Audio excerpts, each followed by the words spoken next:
Hello everyone, अभी हो रहे हैं सुबह के 10 बज रहे हैं। एक बार फिर से स्वागत है आपका मेरे blog Neha Singh a mother life में। मैं नहा धो ली हूँ, काम हो चुके हैं जो आप देख रहे थे। मैं सारे सामान को उसकी जगह पे रख दी। मेरी बिटिया रानी भी नहा ली है, बस इसका चोटी बनाना बाकी है। और मैं नाश्ता करने बैठी हूँ। सबको तो नाश्ता करवा दी थी और खुद नहीं की थी, तो मैं अपना नाश्ता लेके बैठी हूँ। तो चलिए, और ये खा रही है बिस्किट। तो चलिए पहले नाश्ता कर लेती हूँ, फिर आगे का काम। आप कल के ब्लॉग में देखे थे कि मैं जियो मार्ट से जो भी सामान लाई थी उसको अपने जगह पर लगा रही थी। तो उसको सेट करने के बाद कुछ चीज़ें बच गई थी, उसको भी सेट कर रही हूँ। और ये बज रहे हैं शाम के 7 हो रहे हैं। मैं लगभग पूरे दिन फिर कुछ भी शूट नहीं की, क्योंकि और भी काम हो जाते हैं। अभी बाहर भी जाना होता है, चीज़ें भी मैनेज करने हो रहे हैं, बहुत सारी चीज़ें हो जा रही हैं। तो अभी ऐसा है कि एक माँ की असली लाइफ अभी मैं जी रही हूँ। सच पूछिए तो बहुत हैट्रिक वाला दिन चल रहा है। पैकिंग भी करने हैं, इधर उधर के काम भी करने, और यहाँ से जाने से पहले जो भी काम निपटाना है वो भी करने हैं। तो यहाँ शाम का चाय मैं लेके आ गई। ये लोग, अभी बेटी सो रही है और हस्बैंड जी जग चुके हैं, तो उनको चाय दे दूँगी। जब तक चाय थोड़ी सी ठंडी होगी मैं दिया जला लूँगी, क्योंकि शाम का टाइम हो चुका था। तो ज़रूरी होता है ना, एक माँ सिर्फ एक माँ और बीवी बन के नहीं रह सकती ना। एक माँ खुद के लिए भी कुछ करती है, वो भी इंसान होती है, उनके साथ बहुत सारी जिम्मेवारियाँ होती हैं। मेरे सर पे भी है। तो मेरे साथ जो खड़ी हैं उनका तो टाइम टू टाइम ख्याल रखना बनता है, और मेरे साथ मेरे भगवान हमेशा खड़े रहते हैं। आप मानो या ना मानो, पर हर किसी के साथ एक माँ में इतनी सहनशीलता, इतनी एनर्जी जो आती है, बस उन्हीं की दया आती है ना। अदरवाइज ऐसा कुछ भी नहीं है जो इंसान खुद कर सके बिना उनकी मर्जी से। तो मैं उनका हमेशा शुक्रगुजार हूँ कि उन्होंने मुझे इतनी हिम्मत दी कि मैं अकेले अपने घर को संभाल सकूँ। आई होप इसी तरह से वो हिम्मत मेरे साथ बनाए रखे, मेरे ऊपर अपना आशीर्वाद बनाए रखे। हर माँ को ये सपोर्ट, ये हिम्मत दे, ताकि वो अपने घर को संभालने में डगमगाए ना, हिले ना। तो यहाँ मैं फटाफट से दिया कर लूँगी। दिया करने के बाद मैं भी चली जाऊँगी, चाय पीऊँगी उन लोग के साथ। चाय पीने के बाद फिर से लग गई अपने कामों में। मेरे काम में मेरा काम अभी बचा हुआ है लौकी काटने, क्योंकि आज लौकी का सब्जी बनेगा। हाँ जी, लौकी बनेंगे खाने में। तो बेटी दे रही थी मछली को खाना, बस मैं वही देख रही थी। वो भी जग गई थी जब तक मैं चाय पी, तो उसको भी जगा दी। फिर मैं जहाँ रहती हूँ वो तो हर बेटी का लक्षण है कि जहाँ माँ रहेगी आपको बेटी वहीं मिलेगी, चाहे वो रोते मिले, बिलखते मिले, हंसते मिले, खेलते मिले, पर माँ की परछाई होती है बेटी। और वो साया कभी आपका पीछा नहीं छोड़ेगी, चाहे आप कितने भी तकलीफ़ में हो। तो वो भी देख रही थी टीवी, और मैं उसको खिलाने लग गई। उसको दूध चावल अभी खिला रही हूँ, क्योंकि सो के जगी है। अब वो नीचे खेलने चली जाएगी तो फिर आधा घंटा लग जाएगा उसको आने में।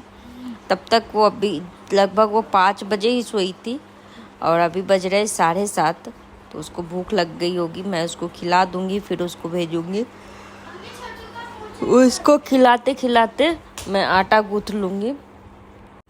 उसको खिलाते खिलाते मैं आटा गूँथ ली। उसके बाद बेटा गया था कराटे क्लास, उसको लाने गई हस्बैंड के साथ। तो रास्ते में कैरी जूस मिला, मतलब मैंगो जूस। तो सबके फरमाइश पे मैंगो जूस पिया जा रहा है यहाँ। और सच पूछे तो मेरे बेटे को बहुत पसंद है मैंगो जूस। और यहाँ मैं थोड़ी सी क्लिप बनाई थी, उसके बाद उसको लेके आई घर। फिर अब बना रही हूँ रोटियाँ। और अभी टाइम हो रहे रात के 9:30 बज रहे हैं। मेरे सब्जी मैं बना के गई थी, आटा गूँथ के गई थी। सारा काम अपना मतलब होता है ना कि एक साइड से काम आप धीरे धीरे करते जाओ ना, तो टाइम चाहे जो भी हो आपका काम टाइम से हो जाता है। मेरा भी वही है, मैं अगर कुछ चीज़ें तैयारी पहले से कर देती हूँ, आप कभी भी कहीं भी जाओ, चाहे वो 10 मिनट के लिए। तो मैं यहाँ इतना तैयारी करके गई थी कि आऊँगी फटाफट बस रोटी सेकना था, रोटी सेकूँगी और सबको खाना दे दूँगी। क्योंकि जब तक बच्चे टाइम पर सोएंगे नहीं तब तक सुबह आपकी टाइम पे होगी नहीं। और बच्चे नहीं सोते हैं तो माँ बाप भी नहीं सोते हैं, क्योंकि बच्चे अगर जगे हुए हैं तो माँ को ऑटोमेटिक नींद नहीं आता। मेरे साथ ऐसा होता है, जब तक मेरे बच्चे नहीं सो जाते मैं नहीं सो पाती हूँ और ना कुछ काम हो पाते हैं। बच्चे जगे रहते तो कुछ काम भी नहीं हो पाता। अगर आप चाह लो कि आप सुकून से कोई काम निपटा दो तो उसके लिए बच्चों को सोना बहुत ज़रूरी है। बच्चे जगे रहते कभी इधर कभी उधर, उनका चलते ही रहता है। और ये टाइम है, सुबह के बज रहे हैं 7:30 रात में। उसके बाद मैं कुछ भी शूट नहीं की। यहाँ मैं बना ली चाय।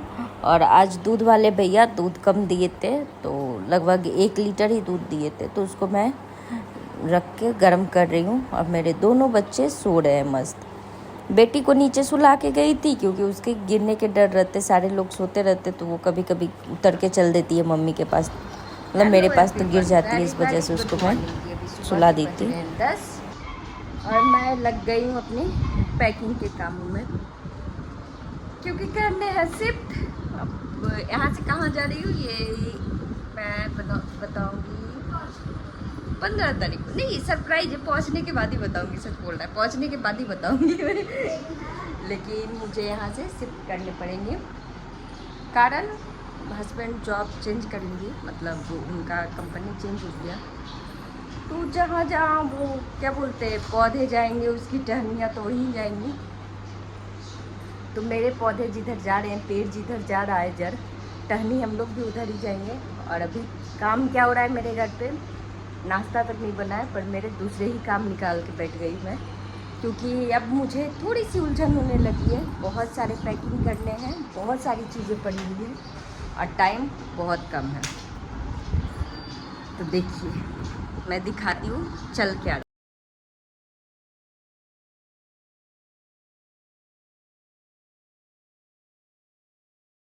इसको निकाली और सबको मुझे अच्छे से सरिया के इसमें रखने पड़ेंगे, क्योंकि ये बॉक्स जाएगा और इसके ट्वाइस भी जाएंगे ही, कुछ रहेंगे कुछ फेंकाएंगे, जो बेकार है वो तो फेंक जाएगा, पर कुछ जाएंगे। और वो बैठा हुआ है, सब क्यों छीट रहे हो, वो सब टूटा हुआ है, जो टूटा हुआ है सब जाएगा बेटा, कबाड़ उठा के नहीं ले जाने वाले हम। और इधर भी टॉय जैसे पड़े हुए हैं, बस सिर्फ टॉय हैं इन लोगों के, सोच के देखिए अगर। और बस सब चाय भी पी के थे, तो यहाँ कुछ बना नहीं था, मतलब नाश्ता में बनाई नहीं थी, लग गई थी सुबह से ही जग के, तो सभी को लग गए थे भूख और सुबह के बज गए थे 11। तो मैं फटाफट फ्रूट्स काट के दे दूँगी, जब तक ये लोग फ्रूट सैलेड खाएंगे तब तक मेरे खाने भी बन जाएंगे। मैं नहा धो तो ली थी, क्योंकि उतने साफ़ करने के बाद बहुत डस्ट थे, उसमें पेपर था, कुछ पेपर को साइड की, क्योंकि उसको कबाड़ी वाले को अब देना है। कुछ टॉयज टूटे फूटे थे, वो तो मैं उसी टाइम कचरे वाली आई तो उनको दे दी, तो घर के काम में लग गई। और किचन अगर आपको क्लीन रखना है तो जब भी कटिंग चॉपिंग जो भी करो, तो जो भी उसके छिलके होते हैं, चाहे वेजिटेबल्स के हो गए फ्रूट्स के हो गए, उसको आप एक प्लेट में रख दो, तो आपकी किचन नीट एंड क्लीन भी रहेगी और आपको एक्स्ट्रा एफर्ट नहीं लगाना पड़ेगा क्लीन करने में। तो वो प्लेट उठाए और कोई भी कैरी बैग में डाल दो, जिसमें भी आपको कचरे रखने हैं, या डस्टबिन में डायरेक्ट डालते हो तो डस्टबिन में डाल दो। तो आपको क्या नीचे से उठा के ऊपर नहीं करना पड़ेगा, फिर उसको क्लीन नहीं करने पड़ेंगे। मुझे बहुत आसान लगता है इसे, और सच पूछिए तो आप आजमा के देखिएगा, इससे अच्छा उपाय नहीं हो सकता काम कम करने का। यहाँ मैं बना रही हूँ आलू के पराठे। आज पराठे थोड़े से अलग तरह के बनाऊंगी। मैं आटा में ही आलू मिक्स कर दूंगी। तो आटा में सबसे पहले नमक, घी, अजवाइन डाली, उसको अच्छे से क्रश करके मिक्स कर दी। उसके बाद इसमें डाल दूंगी आलू। आलू में मैं मिक्स की थी हल्दी, आलू, नमक और उसमें धनिया पाउडर, मिर्ची पाउडर डाल के उसको अच्छे से मैं मिक्स करके एक बाउल में पहले ही रख दी थी, क्योंकि इसमें अगर गुठली रखे तो फिर मज़ा नहीं आता है, फिर वो पराठे फटने लगते हैं। और इसको मैं अच्छे से आटे में मिक्स कर दूंगी। पहले जितना हो सके आटे में आलू को ऐसे ही मिक्स करना है, ताकि उसके जितने भी आलू के पानी है, जो भी उसमें मॉइस्चर है, उसको एब्जॉर्ब कर ले आटा। उसके बाद आप पानी डालोगे तो वो गीले नहीं होंगे, वो चिपचिपे नहीं होंगे आटा। अगर आप पहले ही पानी डाल के उसको गूँथने लगोगे तो वो आटे फिर पराठे अच्छे नहीं बनते, वो थोड़े बहुत इधर उधर आटा हो ही जाता है, क्योंकि आलू भी मॉइस्चर छोड़ता है। और आप पहले ही पानी डाल देते हो तो उसको आटे को टाइम नहीं मिलता आलू के पानी को एब्जॉर्ब करने का, जिस वजह से पानी एक्स्ट्रा हो जाते हैं आटे में। मैं आटा गूँथ के उसको सेट होने के लिए रख दी और यहाँ दोनों बच्चों को पढ़ाने के लिए बैठाई हूँ किचन में ही, ताकि मैं देखते भी रहूँ और अपना काम भी करते रहूँ। तो बेटी को गई थी लिखवाने। एक माँ एक साथ बहुत सारे काम करते हैं, बच्चों को संभालना, घर को संभालना, खुद को भी टाइम देना और साथ में हस्बैंड को भी टाइम देना। यहाँ मेरे दोनों बच्चे पढ़ रहे हैं और मैं लग गई पराठे बनाने में। और ये पराठे सच पूछिए तो बहुत टेस्टी बनते हैं। मेरे घर में तो सबको पसंद है ये पराठे। नॉर्मली बच्चों को तो बहुत पसंद है, लेकिन हाँ मैं घी डाल के बनाती हूँ। आपको जो भी इच्छा आप वो डाल के बना लो। इसको पतले पतले जैसे रोटी बनाते हैं वैसे बेल के और पराठे बना लो। मैं बेल के इसलिए रख रही हूँ इसको, ताकि मैं जब वो सीखते रहता है, जब टाइम मिलता है तो छोटों को जाके लिखवाती भी हूँ, चेक भी करती हूँ दोनों को। इस वजह से मैं पराठे पहले ही कुछ बना के कपड़ों पे रख देती हूँ, जिससे कपड़े पे चिपकते नहीं हैं और नीचे का एरिया जो है ना, सरफेस, वो गंदा नहीं होता। तो मैं अब प्लेटफॉर्म नॉर्मली बहुत कम गंदा होता है। मैं जितना हो सकता है उसको ढक के, जब कोई काम रहता है तो उसके नीचे क्लॉथ डाल देती हूँ या कुछ कर देती हूँ। यहाँ सारे लोग खाना पीना खा लिए थे। मैं किचन को ऑलमोस्ट क्लीन करके बर्तन सारे इकट्ठे करके रख दी थी और दोनों बच्चे खेल रहे थे। मेरी बेटी छुपी हुई है स्टडी टेबल के पीछे, चूहिया सी है, कहीं भी छुप जाती है। बाद मैं इसको पकड़ के लाई। मैं बर्तन सो के जगूँगी तब धोऊँगी, अब 4-5 बजे। तब तक इसको मैं करवा रही हूँ, दूध पिएगी और ये सो जाएगी। और ये है शाम के टाइम मेरे बन गए चाय नाश्ता। चलिए चाय नाश्ता कर लें। आप लोगों को वीडियो कैसा लगा ज़रूर बताइएगा। लाइक शेयर एंड सब्सक्राइब ज़रूर कीजिएगा। कमेंट करके मुझे बताना नहीं भूलिएगा।